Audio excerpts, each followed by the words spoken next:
koa tsy adino ny fanotronatsika ty lanonana manana mahisy azy ho antsika ty amin'ny faritra Dianany any ty dia fisaorana maventy no atolotry ny fitondram-panjakana indrindra ministera miahy amin'ny fisafidianana nosy be anoremana ty tetikasa ity satria manana anjara-toerana ity tanàna ty enatrehan'izay ampahomiazana ny ady amin'ny fampanarahan-dalàna ny sehatry ny fiarina Jono eto Madagasikara ka dia mankasitraka ny fitondram-panjakana atsika amin'izay ankasitrahana ihany koa ny fitondram-panjakana ny amin'ny fanampivegna no entimana ary fanatanterahana na rahan'asa ary rahan'ny vokatra io vinavinan'asa io ankehitriny zay tsapantsika ary hita maso io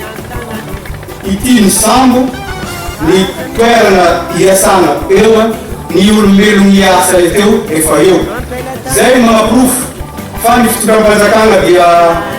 manatanteraka ny vina izay efa matesany teo anatrehany vahoaka na dia eo azy ny fahasarotana ateraky ny valaretiny zay misy ankehitriny ka dia tsy hainay amin'ny mahasolotena-panjakana aty amin'ny faritra ty ny tsy ankasitraka nindrindra ny fitondram-panjakana zay tarinan'ireo matoa filoham-pirenena ny gouvernement Andriamanontolo ary tsy adino ny ministerany Jono izay miahy ka dia miangavy ampanajana ireo matoa tale général zay misolotena ny ministre eto ampita izay fankasitrahana sy fankakelemana avy aty aminay tompon'andraikitra ara-panjakana aty fotin'izay ho an'ny fitondram-panjakana fobe amin'ny fanamafisana ireo paikady entiny miaraka mitady ny fomba anatsarana mandrakariva ny fitantanana raha-panjakana anatsarana ihany koa ny fomba fiainan'ny vahoaka amin'ny kapobe satria fantatsika fa raha amity faritra ty ery-dranomasiny ty ato mahakasiky io district efatra io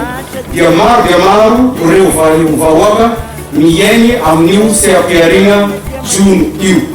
ka dia fankasitrahana no atolotray eo anatrehan'izay rehetrarehetra zay araka ny volazako teo ny fitondram-panjakana dia tsy mikely soro fa miezaka mandrakariva manatanteraky ireo vinavinan'asa efa nalahatra ary ny fagnanaovana velirano tamin'ny vahoaka anjarantsika vahoaka kosa mitombo antsika jiaby zay nirandrindra ho an'ny vahoaka dia mandray regny tetikasa regny ary nirandrindra ny fiaraha-miasa amin'ny tompony andraikitra ara-panjakana aveo koa fanarahana ny toromarika avy amin'ny fitondram-panjakana raha amizao atsika miteny zao io dia fantatsika fa tsika dia mbola anatiny ady hiatrenina amin'ny valanaretiny coronavirus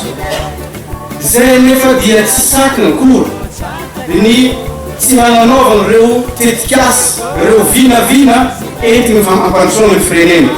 ka dia mbola magnano antsavony zay nindrindra ho antsika etonosy be ny fagnarahana ny tsakany sy andavana ireo paikady ara-pahasalamana iadivantsika ary isoroana ny tsy idiran'io valanaretiny coronavirus io ho antsika etonosy be satria zao dia mbola magnaprofo ndray mandeha ho antsika etonosy be eto fa ny fitondram-panjakana dia mametraka ty tanàna misy atsika ty olohany mandrakariva amin'ny lafiny fampandrosoana ho an'ny Madagasikara atsika dia misy fitondram-panjakana mizaha atsika ka atsika vahoaka dia kanzany mba manana andraikitra manana tamerina andraikitra atolotry fanjakana dia renisany tsotro indrindra dia manaraka nsakan'izay lavany ny toromarika avy amin'ny fitondram-panjakana zay sy zay fangamba ny teny tsotra avy aminay ka dia